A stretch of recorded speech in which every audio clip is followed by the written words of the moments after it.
What's up, knife freaks, sharpness geeks, and purveyors of stabby goodness? Welcome to the Knife Freak Show. My name is Jonathan McNeese, and I'm joined by my co-host, Mr. Chase Boatwright. Greetings from beyond. Somebody's getting ready for Halloween. Yeah, definitely. I always love Halloween around here.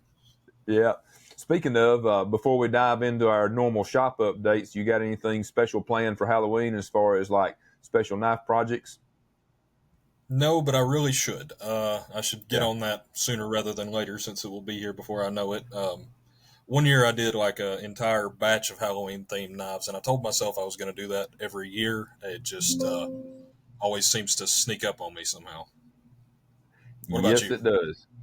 Yeah, kind of the same. We got a couple of we've tossed around some ideas. I'm not 100% sure exactly what it's going to be yet, but I definitely want to do something. But as usual, it falls at really kind of a bad time because of our show schedule. So, we're going to talk about some of that coming up. But we've actually got multiple things back to back coming up here. So, we'll see. I really want to do something because that's kind of that or maybe like 4th of July are probably my two favorite, holidays or whatever. So I'd really like to do something. Agree. So we'll see what we can come up with. I definitely do want to try to do something. I just haven't. I'm always torn because I like doing theme stuff, but at the same time, anytime you do something that's a very specific theme, it tends to narrow the market down. It's not going to appeal to as many people. It's not going to be as broad of an audience. So it's, it's kind of a, you got to be careful. You can do some theme stuff, but if you take it, if you go too big with it, then there may not be enough of an audience for it that, that won't say, Freddy Krueger themed knife or whatever, which we've actually done before. So. Yeah. That's definitely a consideration, is trying to make it on theme, but also not make it so niche that it, basically wipes out your interest base. I mean, there's always somebody out there will like it.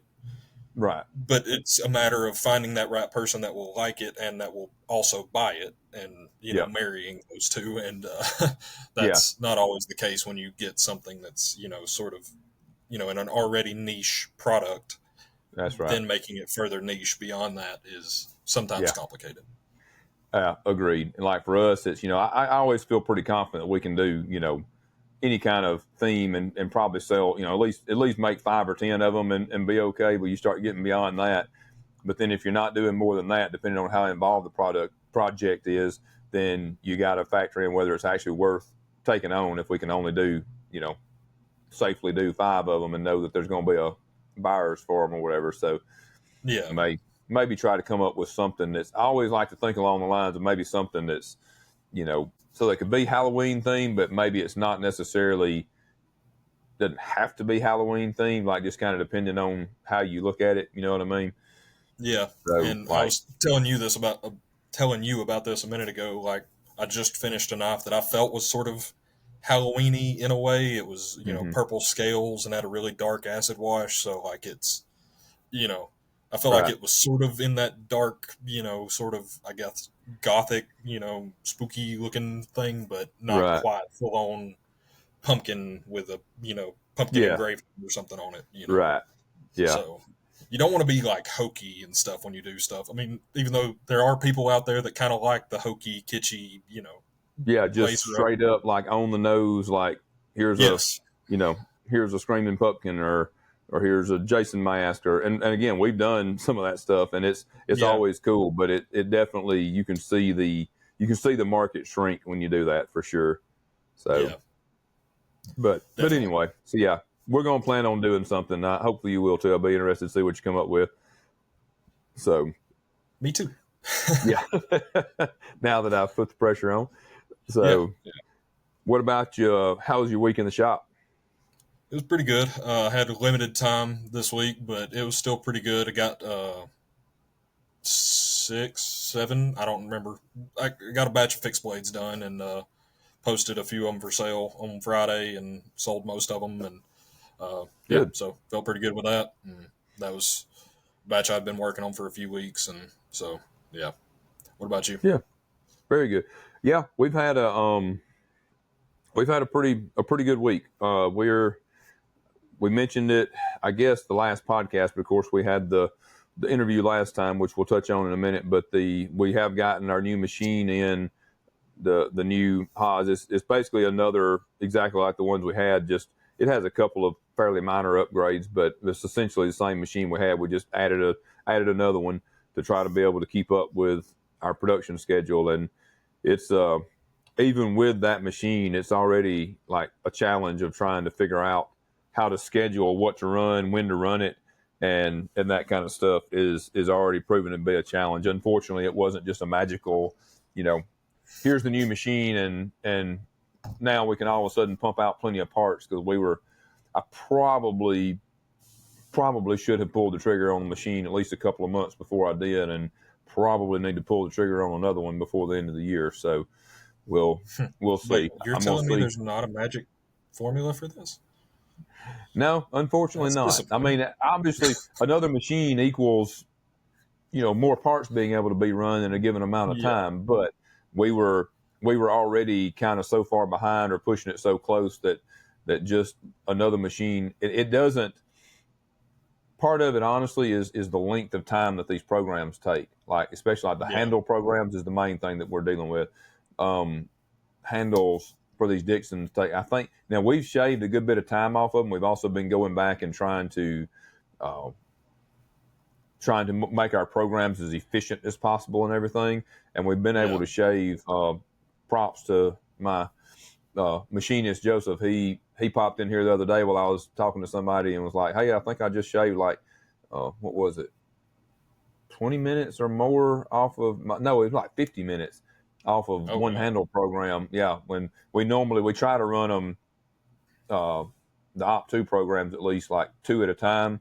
So basically, so that's double that. So I shaved off an entire run. That's shaved, the better part of 2 hours off of it. So that's a huge difference.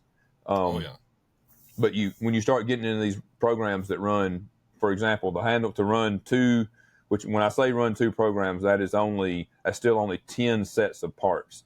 So 10 sets of Dixon handles, when they come off the machine, it takes, I think now we're down to somewhere around 8 hours, give or take, to get 10 finished. Well, actually, that's not true. It's not 10 fully finished parts, but without going in the weeds too much, this actually may be a good topic for a future episode. Now that I'm thinking about it, a closer breakdown of like every step along the way. We've talked about some of it, but I think that I could talk for several minutes about all the different things. So that's the main program that puts all the features on the Op2 side, but then they still have to have the tabs cut off of them in a separate program, which takes another, to run all 10 of those 10 sets. I think it's another 2 to 3 hours, something like that. So to have, and this is all after an Op1 program has been run. So, which it doesn't take nearly as long, but it still adds time. So then you got the Op2 and the tabs alone, you're looking at least 10 hours worth of running. And so you start looking at a 24-hour day, you can only get a maximum of 20 handles off of one machine in a 24-hour day.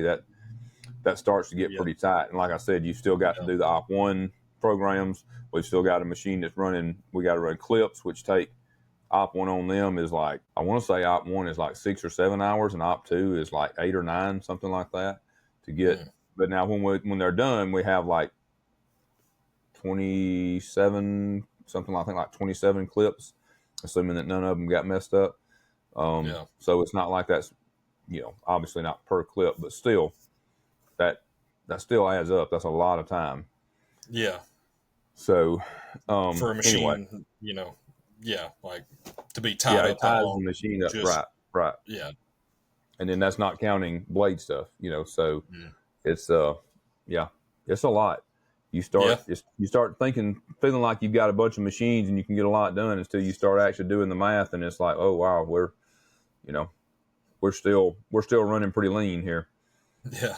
So we're going to continue to try to find ways to be smarter about it and run stuff at night.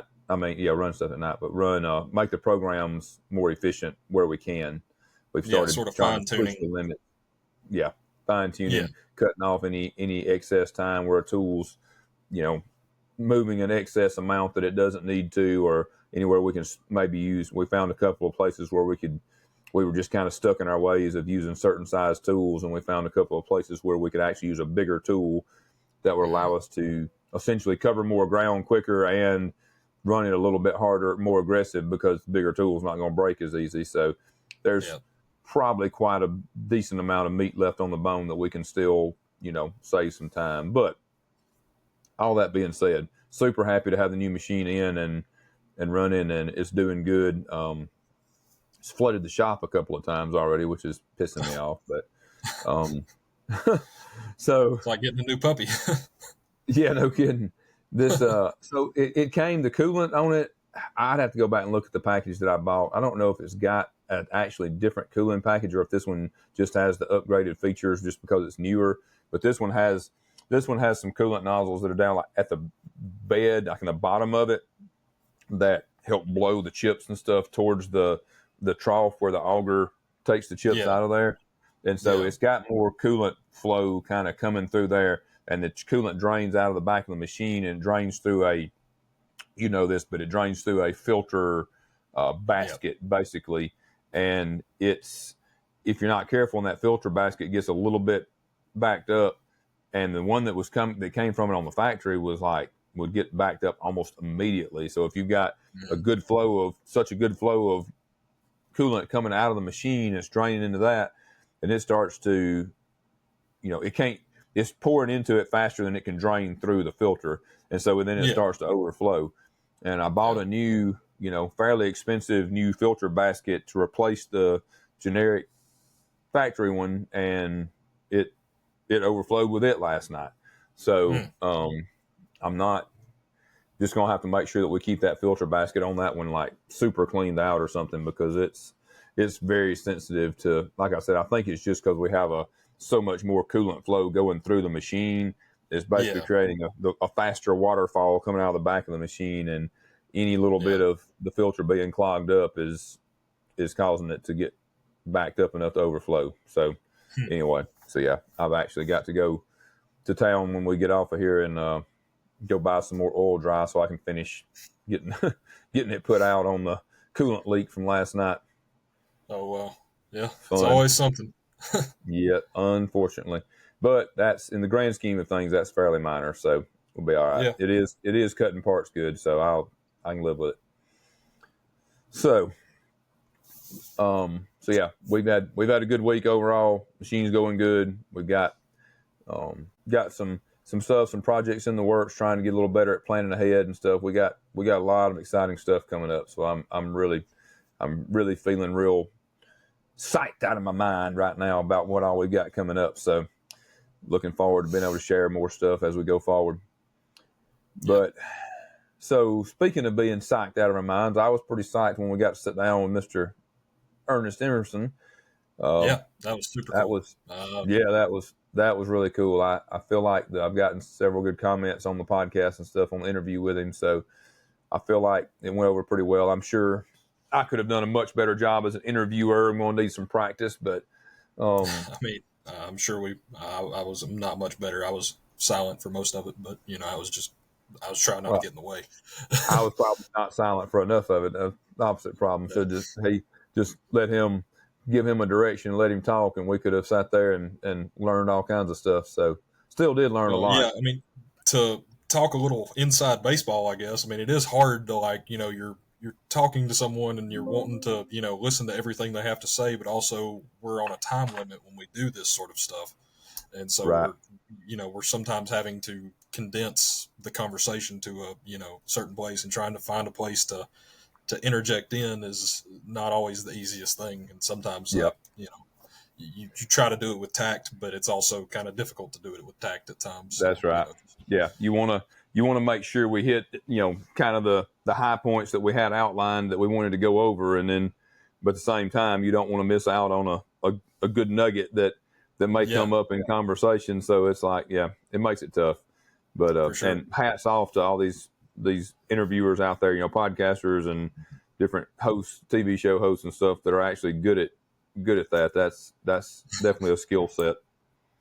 Yeah, so, for sure. But beyond that part of it, I mean, I was just, I'd never really even spoken to Ernest before. Like I've seen him at shows, and like usually he's kind of covered up, and I'm just kind of looking at the knives at the other end of the table. That's usually how I roll at blade shows and stuff. Is there'll be a crowd over here beside the person that people want to talk to, and I'm just kind of at the end of the table looking to see what I can see, and then just moving on. And because I don't want to bother people, or like, I usually nowadays I don't have time to sit and wait and talk to a person that, if they're tied up, I just have to kind of move on and go. And but yeah, I was super excited to talk to him. I mean, and he was a very cool dude.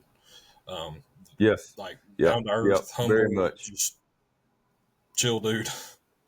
Yep, absolutely. Tons of history there, tons of knowledge there.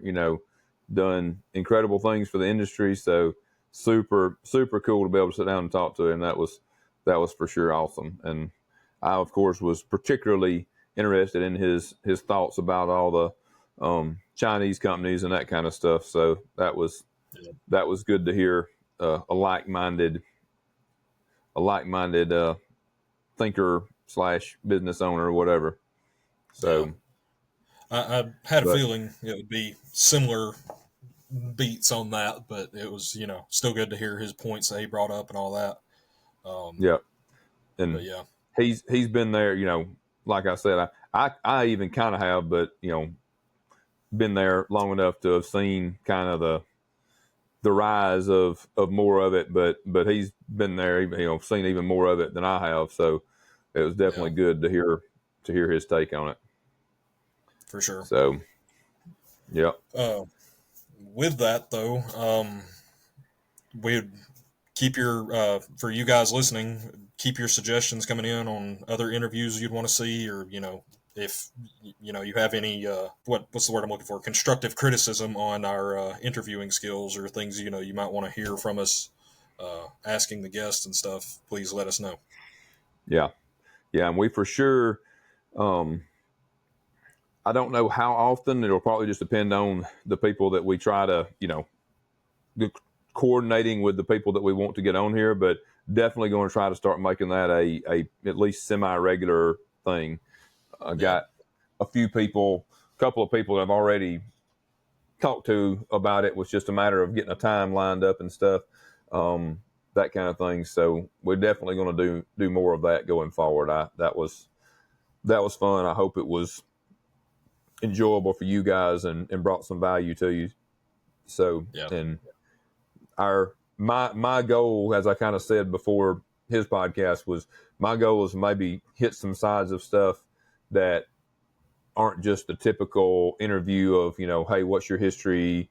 What's your, whatever, just, what are you doing right now? Whatever, like some behind the scenes on some of the stuff that we like to talk about, like the business side and marketing and different things. So,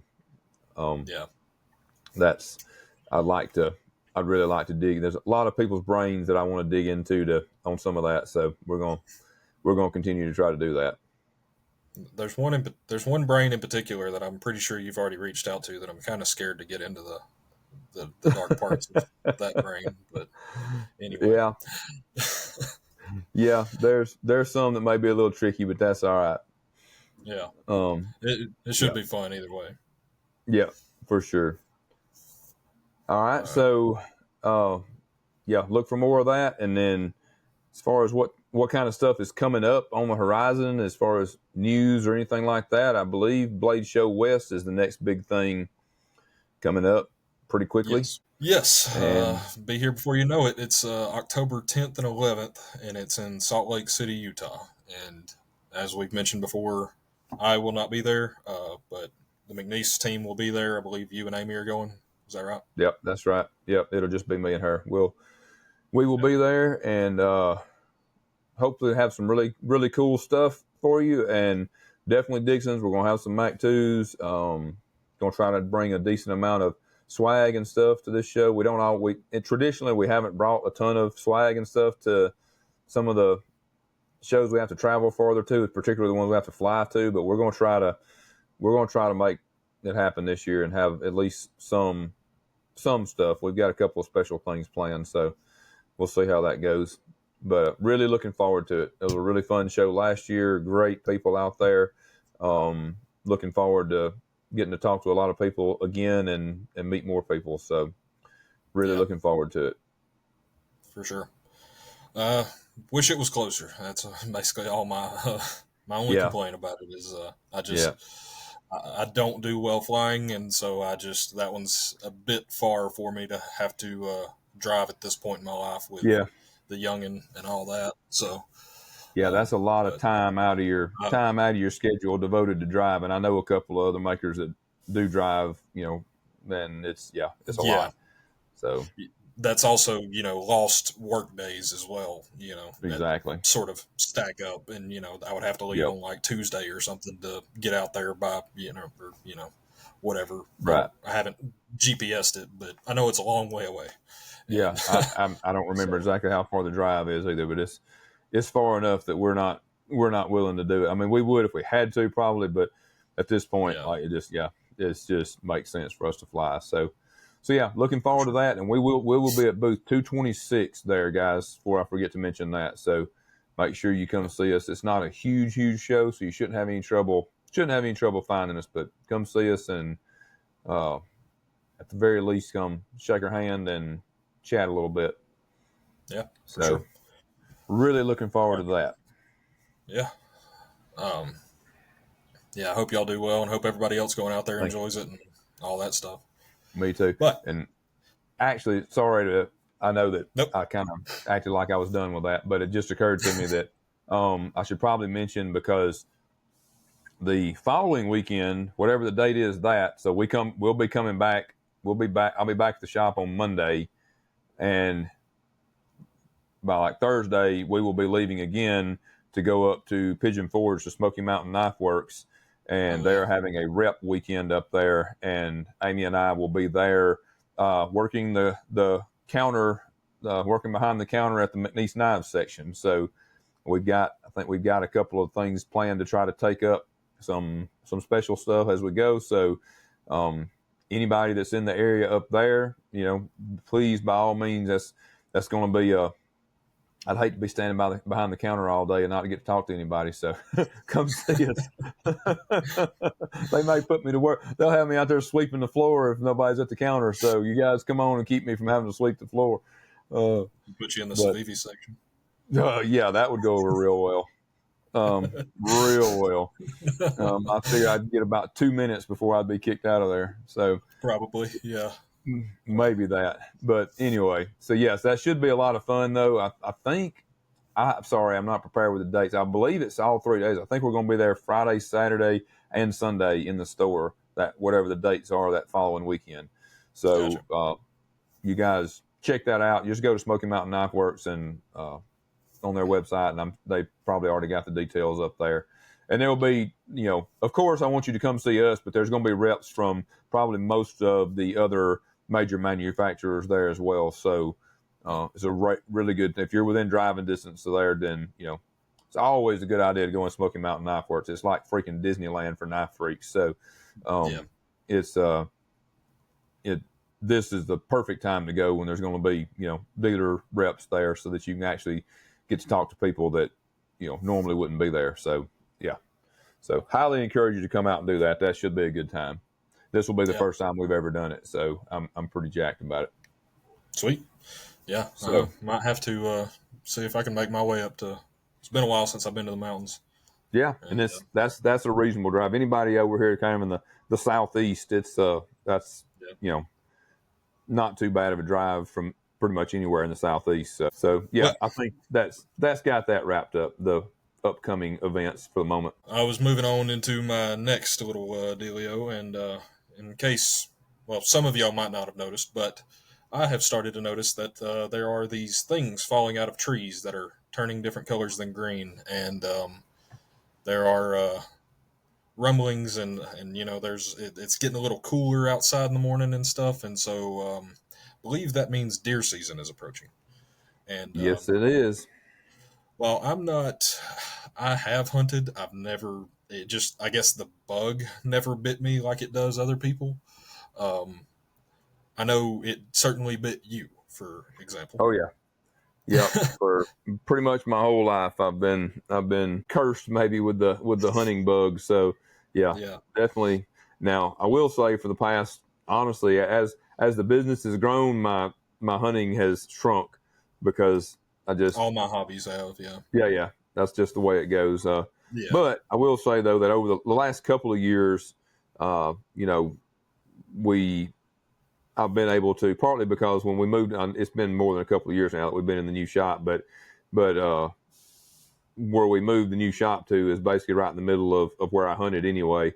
So I'm a lot closer than I was before when we were in the small shop. So it has allowed me to hunt a little more than I used to, because I don't have an hour each way to drive that ends up being wasted. It's just, I'd always find myself sitting in a tree or a shooting house, and like, if I'm seeing something, it's not a big deal. I'm so excited that, like, I'm not worried about it. But if I'm sitting there and I'm not seeing anything, and I'm like, man, I really need to get those, I've got those knives that I really need to finish up, or I've got that program I need to work on, you know what I mean? So it's hard to force myself to sit there when I've got work that I know I could be doing. But I did have a lot of fun. Last year I hunted a pretty fair amount, had a lot of fun with that.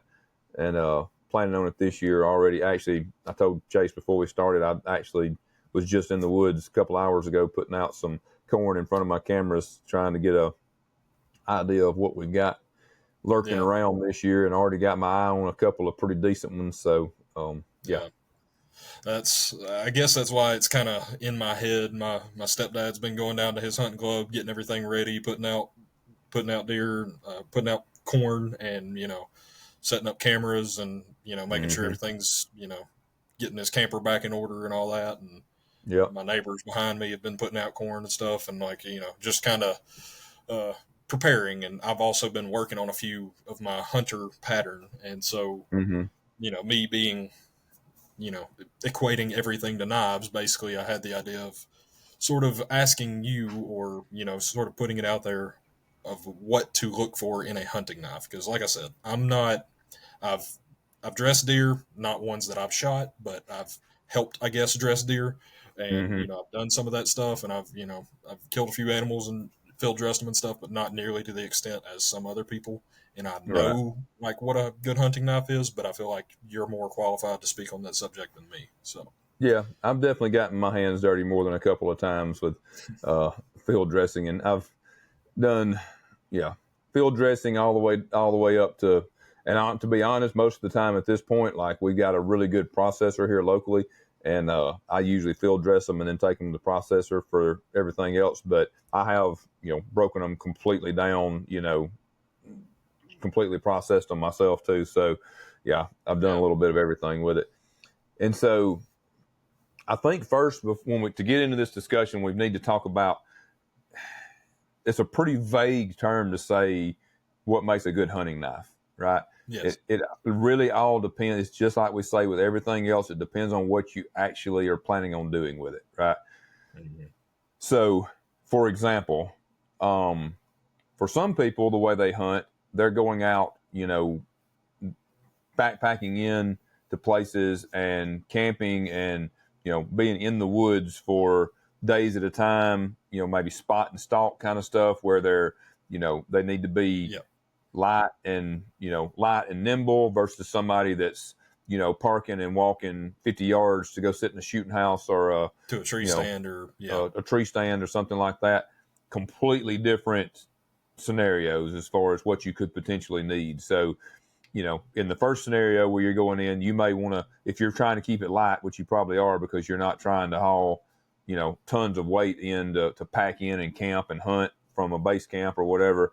So you're probably going to want a knife that's kind of like a good do-it-all, that you can maybe use for some setting up camp, some more like almost bushcraft kind of stuff, maybe splitting some firewood, stuff like that. But then you also want it to be able to do double duty as a skinning knife, or even to break them down, again, depending on how you're going to get the animal out of there. So there's a lot of variables there, versus somebody that does like what I said, where I'm, pretty much everywhere I hunt, I mean, there's definitely a chance that, I may have to pull them up out of a really deep bottom or something, but like the bottom of a ridge or something. But like most of the places that I'm hunting are not very far off a trail that I can get to them with a side by side, right? So I'm looking at basically, and most of the time, if I can avoid it, I don't even actually field dress them where I shoot them. I usually get them out of the woods, take them somewhere, so I'm not attracting coyotes to the area or whatever, and take them somewhere else and field dress them, and then take them to the processor or whatever. Sometimes it's on the spot. It just depends. But so again, different requirements for that, because to me, in that situation, weight and stuff like that really doesn't factor in.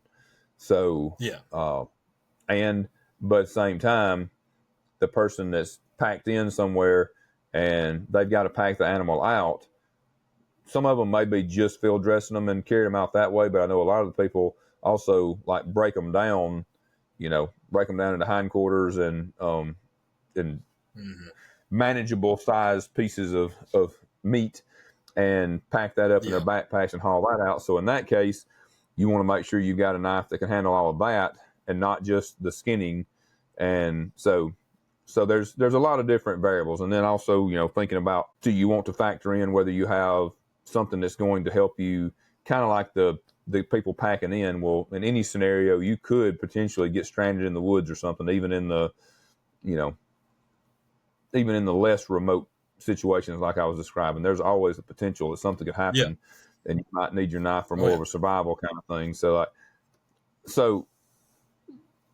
all that to say, there's a lot of variables there. So I'd say let's start with just basically field dressing a deer. All right. So to me, field dressing a deer does not require a very big knife at all. Like I have actually done it with one of my little PSK models, which is a lot of you are probably not familiar with because that was back in the custom days. I think they had maybe a 2 3/4 inch blade, something like that. Something like that. Yeah. Pretty small, 3 inch Definitely or under blade. 3 inch. Yeah, for sure.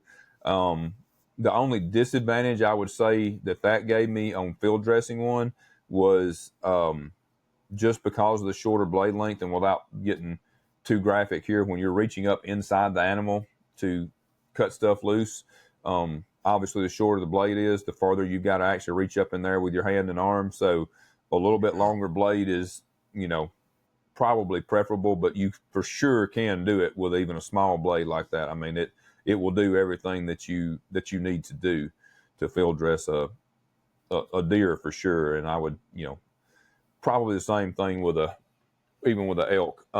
You get in something that size. The only place I could see you can run into a problem, and I was able to do it with the PSK, but if you need to kind of cut through the breastbone to open it on up, then that for something like an elk, you're probably looking at a saw. I've never field dressed an elk, so can't claim to be an expert on that. I'm guessing that's probably more of a saw kind of task than a knife anyway, even a big knife. So yeah, you don't necessarily need a big knife. Now, that being said, I prefer one that's, a little bit bigger than that, probably a blade somewhere in the 4 inch range or so. And to be completely honest, the Ridge Runner that we make is that I designed that for me to be basically the best all around whitetail hunting knife that I could figure out how to make. Right. Yeah. So I've got one laying here. So I want to say, I think, what's the blade length on these? I think they're like 4 inches. Something like that. Hold on. I think I've got a tape measure. Maybe here we go. And again, this is, I've tried it. I've actually used it. Yeah, just under 4, like 3 1/4 actual cutting edge. So, these are flat ground. We're probably going to end up doing some in hollow grind too, and I'll have to let you know which one I prefer. I feel like I'm probably going to prefer the hollow grind, but flat grind is not bad, especially if it's a higher flat grind like these are. Yeah. You definitely want something that's going to slice good. Edge retention is important because when you're cutting through hide, it tends to dull a knife quickly, especially it's usually got dirt and stuff mixed in with it, and it's going to dull the edge pretty quickly if you don't have pretty good edge retention. So this one, my personal one, is made out of 3B, which is good. It holds up pretty well. The good combination between that and the toughness. For again, if you hit a rib, or like I said, I like to take it and kind of power drive it through the breastbone to open the chest cavity on up. Yeah. And this, you can certainly do that without worrying about it chipping out and stuff with 3B. MagnaCut would be another, obviously, an awesome choice. Might even be a little better on the edge retention side of things. So size wise, that's, I'd say somewhere in that 3.5 to 4.5 range is probably would be my ideal. It's not so big that it's bulky and you're not going to want to carry it on your belt or whatever. And it's not, I mean, you just don't need more knife than that to field dress a deer, in my opinion. Yeah. I think that's sort of the generally sort of agreed upon consensus, is somewhere 3.5 to 4 inches is about, but once you start getting up over 4 inches, you're more into the quote unquote survival or tactical arena, more so than just simply a hunting, skinning, type of knife. Or using it, like I said, survival, or like, those people that are camping in or whatever, you most certainly can still do all those same things with a bigger knife if you want the bigger knife to be able to also, baton through some firewood or stuff like that. So, in that case, again, that's not really, I've never really done that style of hunting, but I can imagine that you would probably want to maybe step up the size a little bigger, maybe something like in the 4 to 5 inch range. Maybe even 6 inch if you're really, going to be dependent on it for firewood and stuff like that. Yeah. So, I mean, and there's, people that live still in, jungles and stuff. I mean, they use a machete for everything from, chopping vegetables to, skinning to cutting down, things. Like the machete is the one tool, and it's a big knife can still do small tasks too. That's right. It may not be ideal, but you can typically make it work, and sometimes more so than the other way around, than having something that's too small that maybe can't do some of the tasks that a machete can do very efficiently. So another thing to talk about is the shape of the blade. Yes, and I was going to ask you about that. Yeah. So again, there's different, it depends on whether you're wanting like an all around or whether you're wanting specific stuff. All right. Because I know everybody's seen skinners, right? A skinner typically has got way more belly. It's not nearly as pointy. And for skinning, those are fantastic. That would be my preferred go-to blade shape strictly for skinning, right? But if you're so in other words, if you've got the luxury of maybe having a couple of knives, ideally, if I was going to have, the perfect tool for each job, I would probably have something more like the Ridge Runner here that's a little pointier, and like a skinning knife that's got more belly and less point for skinning and trying to get it skinned and opened up without puncturing things that you don't want to puncture. Then that's where a skinning knife comes in really handy. But I personally, I'm a knife freak, but I don't necessarily want to carry 2 knives into the woods with me. So that may be sacrilege to maybe I should be wanting to carry all the knives, but I'm human and I don't want to be weighted down with a bunch of stuff either every time I'm going to the woods. I already carry enough crap with me. So probably most of which I don't need, but anyway. So one point I want to make real quick, just for anybody who doesn't know, I mean, this is the Knife Freak Show, but maybe you're new, maybe you're not familiar with the terms, but when he's talking about belly, that's basically the curved portion of the blade. Like I'm showing, I know you can't see me, Chase, but I'm showing it on the I'm also Ridge Runner. So the curve. I'm showing knives over here too. So okay, good deal. But so the belly is what typically you want for that sort of skinning purpose. But and when he says that just means the curvature of the blade. So continue. And like I said, typically if something has a big deep belly, it comes up to less of a point. Like the belly kind of rounds up more to the point, and so it doesn't have a real stabby point to it. So that's a technical term, by the way. All right. So for a but for a like general purpose, like I wanted to do when I designed the Ridge Runner. So what I wanted more point, so that, because there are things depending on, again, on how you field dress, what your field dress, and there are places where you need to actually be able to kind of stab in and work your way around. I won't get too graphic with it, but there are times when you want a point on there, and then still have enough belly to be able to get the job done skinning and not so super pointy that you can't, like I said, you can't open up without getting into stuff and puncturing stuff that you don't want to. So that's, as far as the blade goes, would be my preference for an all around hunting knife. Would be something, like a drop point that has fair amount of point to it, but also a fair amount of belly. Kind of a good balance between those two is kind of my ideal for that. Have you ever used like an upswept, sort of like like the old timer sharp finger type? Like a Persian almost kind of. Yeah. I'm trying to think if I've ever used either that old timer, the straight sharp finger, or if I've ever used one of the couple that I've made similar to that. Because I know that used to be more in vogue, of that being sort of a hunting style knife with the large belly. Upswept. Yeah. Which does kind of give you the same thing I was talking about. It's almost a little more extreme version of what I was talking about, where you've got belly, but then you've also got the sharp tip that you can use for puncturing things where you need to puncture stuff. So, I can't remember. I know I've used one like that field dressing a turkey before, but I can't remember if I ever actually did on a deer or not. I think I would still personally prefer, a little less extreme and just a good drop point with a decent tip and a decent belly. But, to each his own on that.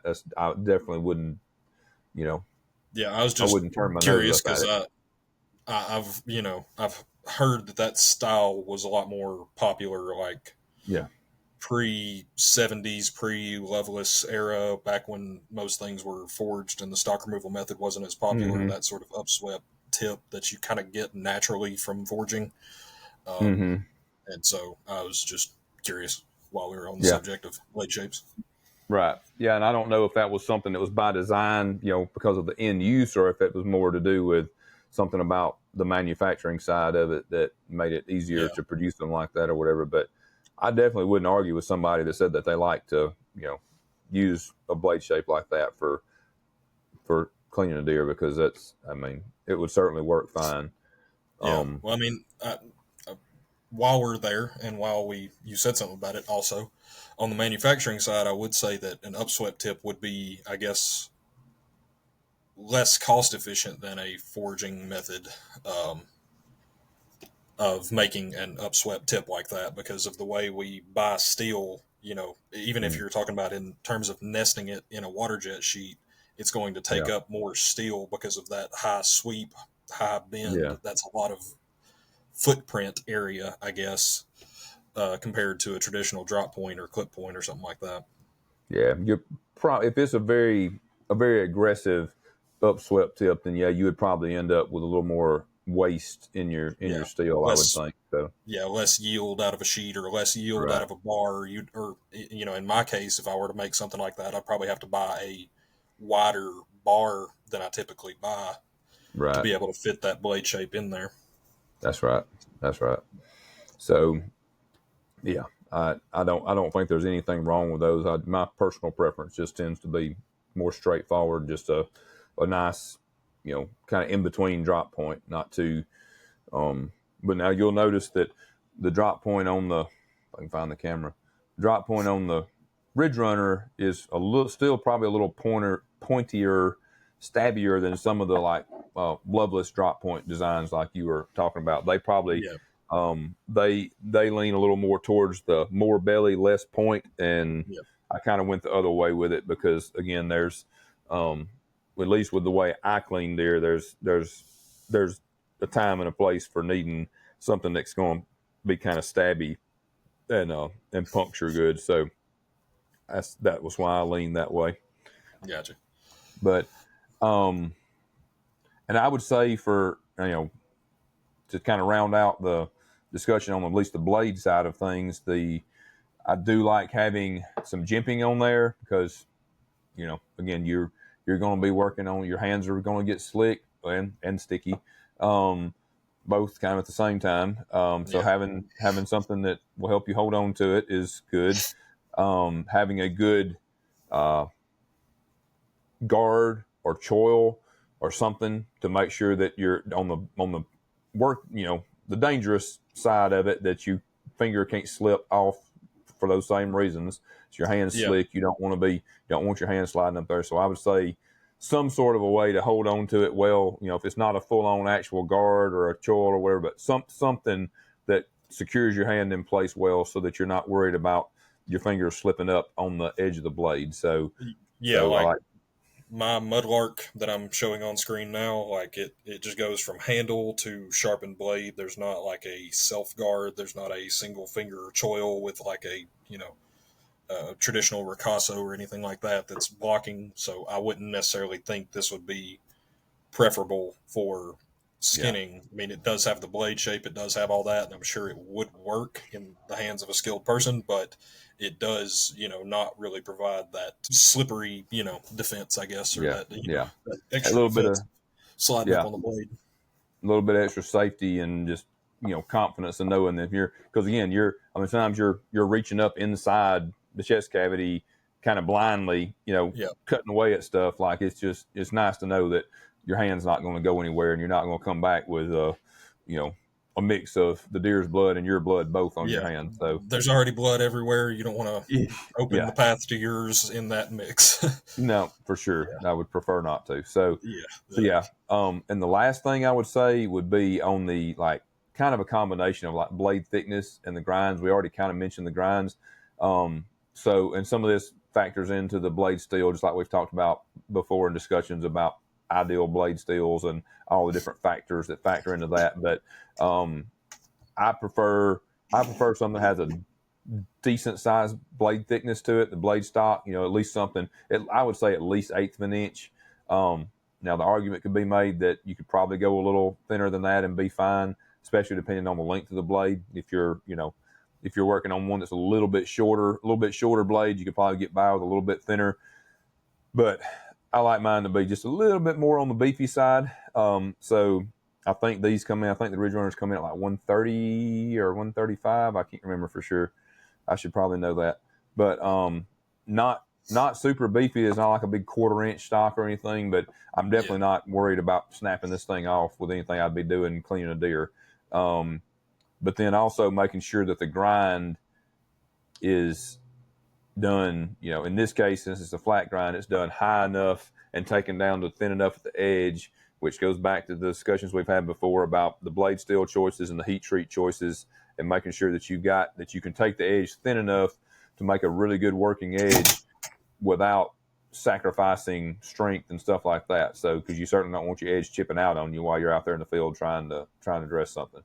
So the combination of choosing blade thickness, blade grind, the heat treat and stuff, obviously, which again we've discussed that pretty in depth as far as generally the trade-offs back and forth with that. So I want something that's heat treated, that's got as good of edge retention and as good of toughness and chip resistance as possible would be my two biggest things I would look for as far as like the heat treat and the edge geometry. I think that pretty much describes everything I can think of about the blade. And again, some of this is just personal preference, guys. Like some people might prefer to do everything with a more upswept or a more bigger belly skinning blade or whatever. There's more than one way to skin a deer, literally. Indeed. So there's. And on that same token, if it had to be done, I think you could do it. I think you could do it with a McBee. I don't think I could do it. I could do it. I would make a mess of things, but Yeah, for sure. Oh yeah, I could literally break an entire deer down with a McBee if it came down to it. Especially when it comes to when it comes to the joints and stuff like that. There's ways to essentially disassemble it without having to like saw through stuff and do all that kind of stuff. So yeah.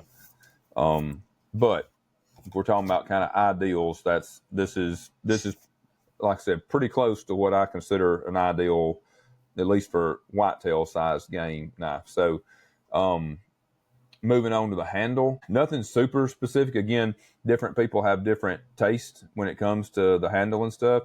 So my main things would be to say, back to like we were talking about the guard and stuff, something you can hold on to, right? Something that's not going to become a safety hazard. So you want something that's got a decent amount of grip to it. It doesn't necessarily have to be textured. It doesn't necessarily have to be contoured, but something that's going to hold up to, a good grip, and you're not going to worry about, again, your hands slipping around on it while you're doing the literal dirty work. I prefer the flip side of that would be also, preferably you don't want it giving you hot spots and stuff, because this is going to be one of those kind of tasks where you actually are probably using a knife more than 90% of the things that most of us use them for on a daily basis. You're going to be bearing down harder on some of the stuff. You're going to be, using it probably longer than you do, just for sure, than longer than it takes to open up a couple of Amazon packages or even break down a few boxes. Yep. So making sure the handle is comfortable, to me, is, safety first, making sure that you can get a good grip on it. You're not worried about your hands sliding around. And then comfort as far as hot spots and stuff like that, which is where, honestly, one of the things that I think in retrospect has turned a few people off to the Ridge Runner is because the handles look a little weird to them because of these scallops. But honestly, all it is get on specific to the Ridge Runner here, but like all it is basically the classic Coke bottle silhouette, right? Yeah. That's just to do it.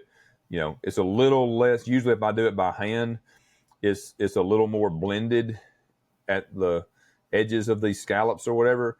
But it's essentially the same kind of profile that I would put on it when I would do them by hand. It just looks a little bit different because it's done on a CNC and it's a little more kind of less blended. But as far as comfort, I cannot tell you how many people, when they actually pick one of these up and grab it and they're like, the light bulb goes off, it's like, oh, that feels really good. It's like, it's one of those, you kind of got to feel it to appreciate it. But anyway, that's specific to the Ridge Runner, but it goes back to what I was saying about the handle needs to be comfortable and easy to hold on to. Something I can't really picture a reason why you would need it for cleaning a deer, but if for whatever reason you did, on the Ridge Runner also, this is not something I would say is a requirement for a good deer hunting knife, but we left the handles on this are shadow boxed. And so it's not really like a skull crusher kind of deal, but it does have an exposed tang right here. So if you needed to, try to crack something or hammer something with that, again, I can't picture why you would be doing that cleaning a deer. But if you get tired and, before you clean the deer, you want to crack open some walnuts or whatever, so you have the energy to clean it. Well, there you go. You can use the butt to bust them open with. That I feel like pretty much covers actually using it. The last thing I would say would be something that's going to, the handles in particular, something that's not going to be too difficult to clean up. Yeah. So I like G10. It's not going to soak up the juices. Even micarta, I would probably steer towards G10 before I would micarta, just because micarta is more porous. It's going to tend to soak stuff up more. As cool as a material as it is, and as much as I like it, for realistic, something I can bring back and run under the faucet and clean up, I'd take G10. Carbon fiber would also be fine. It's not, if you want something that looks a little more high speed, it's not going to soak up stuff like micarta or something would. I'm sure there's things you could do with micarta, use some kind of sealer on it or something like that. Even just keeping like some blade wax on it would probably pretty much protect it. But my preference would be something less porous like G10 or carbon fiber. What do you think about that? I would agree. I think it depends on how you treat the carbon fiber or the micarta as well, or the G10. Because I mean, if you blast, if it's a blasted G10 handle and it's some of those lighter color G10s, I imagine it might stain it, but I don't know. I haven't noticed it doing. I've actually cleaned there with this very knife. So, and I don't see any stains or anything. Is it the slate blue? No, this is sorry, you can't see it. It's a coyote brown. So it's kind of a lighter color. Yeah. It's like a light tan kind of color. Okay. Yeah. I mean, micarta is definitely, I mean, it's canvas and linen and, burlap, and it's cloth. So, I mean, it will soak up stuff, I think, more readily than glass, fiberglass sheets or whatever G10's made out of. But yeah, I would basically agree that any of the handle materials that, are commonly used and stuff are probably good. Yeah, they're all going to be fine. And it's not like it's going to hurt your micarta. It just, most people probably don't want to think about there being blood and stuff soaked into their micarta handle. That, you know what I mean? So I think polishing micarta would kind of close some of those pores, but I don't know. It would. The more polished it is, the better it would be. And like I said, even, keeping it coated with wax or something like that would help as well. But that's fairly minor. It certainly would not disqualify a knife for me of being a good hunting knife for sure. My personal preference would probably be G10. I just for stuff like that, it's hard to beat G10. You can take it off, wash it, take a toothbrush and some, dish detergent or whatever and scrub it if it is a little stained. And the other thing that I would say is definitely not a requirement, but that is nice, is to have detachable scales like we have on the Ridge Runner, because inevitably you're going to get gunk packed down into like the holes around the hardware, stuff like that, around the edges of the tang and stuff. So it's really nice to be able to pop it off of there, clean it up really good, let it get good and dry, and then put it back together, and then it's totally, back to brand new essentially. So that being said, I don't think I've ever taken mine off, and you probably already knew this was coming. I don't think I've ever actually done that to mine, but for people that are more into, being more meticulous with their gear, then that is a plus, I feel like. Sure. If you say so.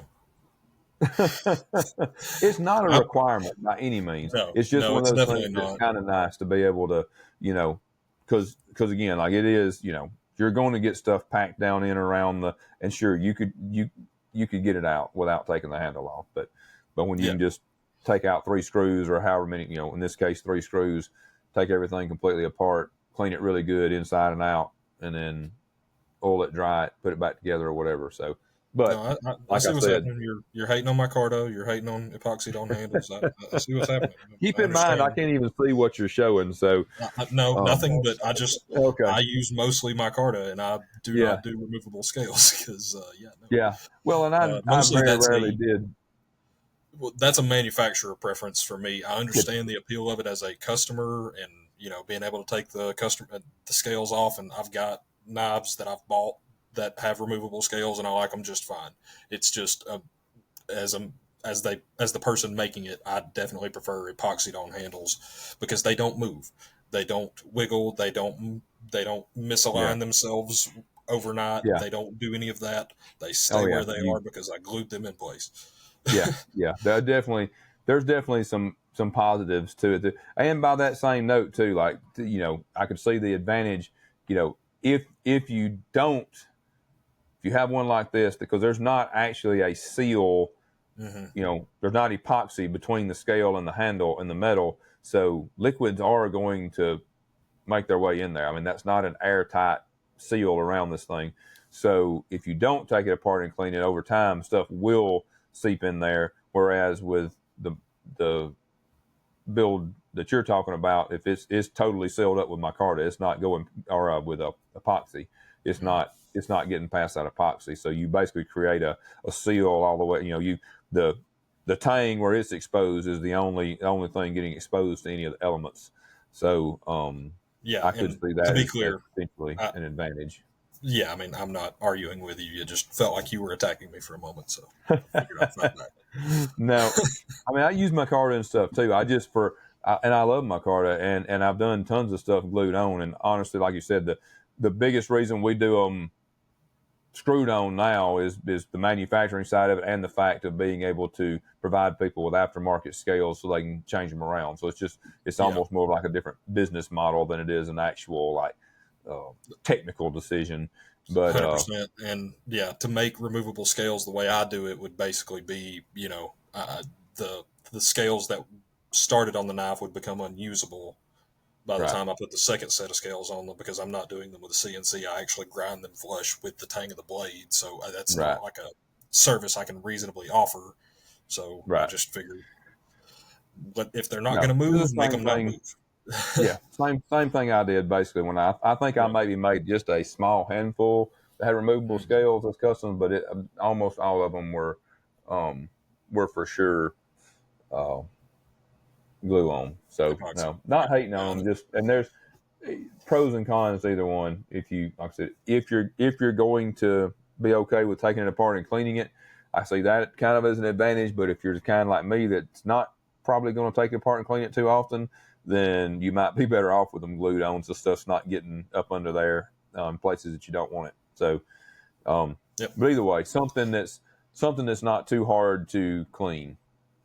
I agree. And well, that sort of leads me to a question that I think we had about blade finishes. Did you want to try to? Yes. Yeah. Let's wrap up with that. Let me get I want to pull it up so I can give credit. Let's see. Get the question right. All right. This was Mr. Shain on Instagram. Hit me up. I have posted a little thing in my story about questions, and he said he wants to know if there's benefits to blade finishes such as the stonewash, satin, mirrored, or are they generally just cosmetic? For DLC and cerakote, is there a measurable difference in corrosion resistance, and is it worth the price difference? Do different finishes have an effect on cut performance? Yeah. So do you want to start us off on like just say the like tumbled satin polished? Let's leave the coatings to kind of the second half. And what do you think about the normal typical blade finishes that are not applying a coating to it? Yeah.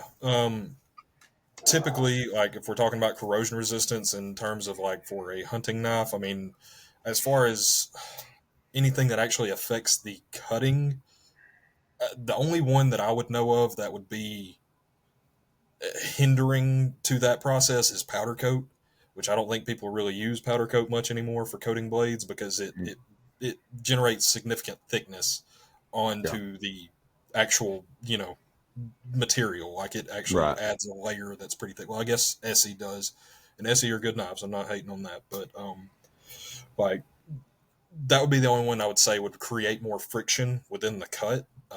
DLC, PVD, cerakote, I think they're all thin enough where they wouldn't matter. But agreed. Talking about like your standard satin, your satin stonewash, your tumbled, even up to mirror. I mean, any of those are going to be, perfectly fine as far as for the cutting performance. They shouldn't affect anything. But for stain resistance, I would say, well, mirror is probably going to be your most corrosion resistant, just because it's going to basically close up those pores. And there's a word I'm looking for, but I can't think of it. But anyway, it's going to bead up the water basically when it gets on the surface. Satin, I would say satin's probably a little less, like a pure belt satin versus like a satin tumble. I would think a satin. It kind of depends on what you're saying with satin. Also versus like a hand rub satin finish, because hand rub satin finish is definitely falls closer to a polished finish than like a belt satin finish. Yeah, I'm talking about like a belt satin. Like a pure belt satin would probably be a little more prone to corrosion versus, especially the mirror. But like when you're thinking about like the satin stonewash like you do and like I do sometimes, where it's, the silver, it's still a silver ground blade, but it's been tumbled for a bit. I think that process of tumbling kind of it's polishing. I mean, it's essentially polishing. Tumbling is essentially a polishing operation. So it's you're adding some polishing to it. So the way I would sum it up would be the more polished, the more corrosion resistance. The less polished, the less corrosion resistance. So down to a straight not that we ever do it, but a straight blasted blade, because blasting opens up the pores in the metal. So a straight blasted blade that does not get tumbled at all afterwards would probably be the worst for corrosion.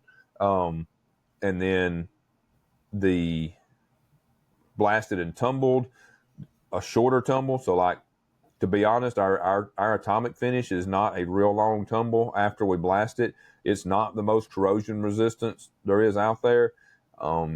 We made a decision to do that though, because it is one of the more friendly as far as showing wear. And so there was kind of a trade-off there, because obviously a more polished blade, it doesn't take much to scratch it up. And in my opinion, more of our customers are more worried about probably showing wear than they are actual corrosion. So yeah, I mean, there's trade-offs on all of these, There are, yeah. I agree with you that I don't think any of these finishes that we're talking about are going to really affect the cut very much. Maybe it's like purely scientifically, probably so little difference that you could actually tell in person. But I think in theory, probably a just straight blasted finish that hasn't been tumbled, again, more the rougher that, and you would probably have to look at it under a microscope to even like recognize that it was more a rougher finish or whatever, a more porous finish. But that also kind of gets back to, like, if it's belt ground at 50 grit and stops there, if that's the satin grind, that one would probably be more prone to corrosion than like a blasted. Sure, because it's more porous. It's been ground with a heavier grit. Essentially the scratches in it are bigger, wider scratches. So it's going bigger to be peaks and valleys. That's right. Yeah. So more porous and maybe technically less cutting ability, but again, those you're probably that's so minute difference that you probably would never notice it on any of that. Yeah, that would take a ridiculously expensive lab and test to be able to even suss out those results, and they would be so minuscule, I don't think it would matter.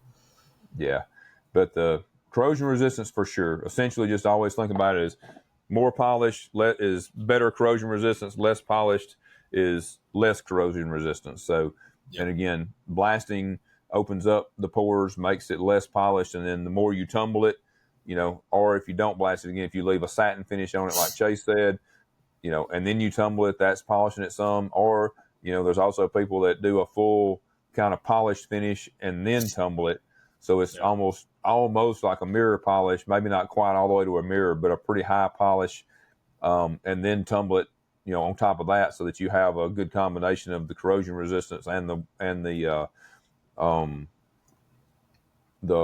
wear, not resistance, but it doesn't show the wear as much, because it's the tumbling essentially puts a bunch of tiny scratches on it, and so little scratches you put on it don't show up as much. I wouldn't call it resistance; they just don't show as well. I was trying to think of a term for that. Yeah, it's more just that it hides it better. It's not. It doesn't keep you from scratching it. It just blends in with the scratches that are already there. The wear hidiness. Yeah. So yeah, that would be my. I think that's pretty cut and dried as far as the finishes. As far as it's just a matter of, and we all, some of different companies have different names for stuff, and like Chase said, a belt satin finish, that could leave a pretty wide variety there too. Like I said, a belt satin finish at 50 grit versus a belt satin finish at 400 grit are two completely different animals. So it would just kind of depend. And that's where, if you have any questions about this stuff, from a maker or a company, just, ask them a little more about their process and what they're doing with it. And that will kind of tell you, now that you know what you're looking at, how it affects it, then you can just do the research to see what the finish actually is that you're looking at. And you can kind of judge from there what kind of stain resistance and stuff that you would have, and know that it's probably not going to affect the cutting ability. Yeah. Was part of the question about like which finish is better in general, or am I remembering? No, I don't think so much. Just more, just where was it just cosmetic differences, and was it, was there an actual difference in the one? Was the part of it was it worth the price difference? And that of course goes back to what you deem important in the knife that you're buying. if you're wanting something, obviously to get a more polished finish takes more time. Like that's, you don't, it starts unpolished, and there's a lot of work that goes into making it highly polished. So it just kind of depends on, so it makes sense that there would be more cost involved. So it just depends on what you value in your blade. Like I said, if you're looking for something that's just not going to show a bunch of scratches, and have decent corrosion resistance, then something like our atomic finish, or if you're looking for something that's more highly corrosion resistance, then something like a high satin polish finish, or even a fully like mirror polished finish. Those things are probably going to cost you a little more. And is it worth it? Well, that's up to you and what you value, more as far as what you want the knife to do. So, that kind of comes down to a personal opinion. The last thing, you kind of touched on it already, though, would be the coatings, and the common, like the ones he mentioned were the typical ones that are used nowadays on most knives. Like I said, there are some that still use like powder coat, but most of them are either cerakote, PVD, or DLC. And I'm not an expert on all these coatings. I've definitely used cerakote some, and like Chase said, and I'm confident the other ones are the same way. They're very, very thin. It's one of the reasons that people use them on guns, because you can actually cerakote stuff without it interfering with the action typically. And so it does not take a very thick coating at all to have good coverage. And so they are typically not really going to affect the cutting ability or anything like that. And any of these finishes that are fully intact. So if you got a cerakote finish and you don't have, places where it's, worn through or whatever, whether it's cerakote, PVD or whatever, you're not going to have corrosion on that. Like it's keeping the elements off of the blade. Now the edge on all of them, the actual cutting edge, the secondary bevel for the cutting edge obviously does not have a coating on it. It's been removed in sharpening. Yep. So now that's a different story. But any of the surface that's actually coated, if it's fully coated and not worn through, you shouldn't be getting any corrosion on the surface with any of these coatings, because they're completely separating the metal from the corrosive environment. So that should never be a factor. But yeah, and my understanding with the little bit I know about PVD and DLC is that DLC is technically a form of PVD. So all DLC is technically PVD, but not all PVD is DLC. Okay, that's the way it was explained to me. I'm not an expert on it, so some of you guys, don't light me up if I'm wrong, but that was the way I was told and understood it. Okay. And but they're all, with that process, it actually like bonds to the material somehow, right? It's like my understanding is it's some kind of almost like an electrochemical bond or something. Yeah. Versus, like cerakote, it's essentially just a ceramic based paint. Yeah. And it's literally like a paint, but it's just, it's not, rattle can paint obviously, but it's essentially it's not Krylon. It's a ceramic based paint. And so, and that has to be cured at certain temperatures and stuff. So it's, it's more than just a spray it on and go kind of thing, but there's not any kind of electrical or whatever, I guess technically paint sticking to a metal surface is a chemical bond or whatever, but it's not, it's not quite as complicated as the other coatings. So, gotcha. That's I didn't know if you had ever looked into. Oh, well, I think you were about to answer my question.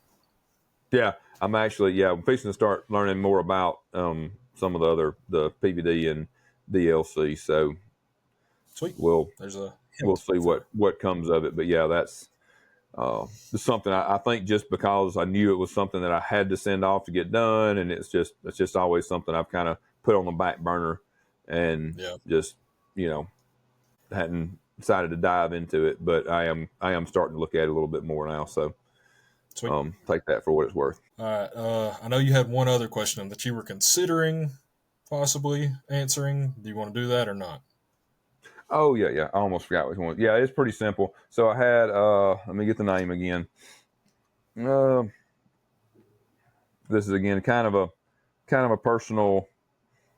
Oh, I'm going to butcher his name. Michael Weidower. Maybe I didn't butcher it. Michael, I hope I got it at least close.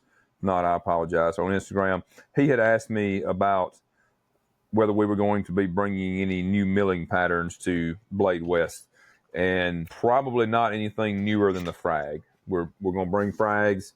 Probably not going to try to squeeze in another different milling pattern between now and then. At least not. I don't know. We may end up working up something special. We're rapidly running out of time, so we'll see.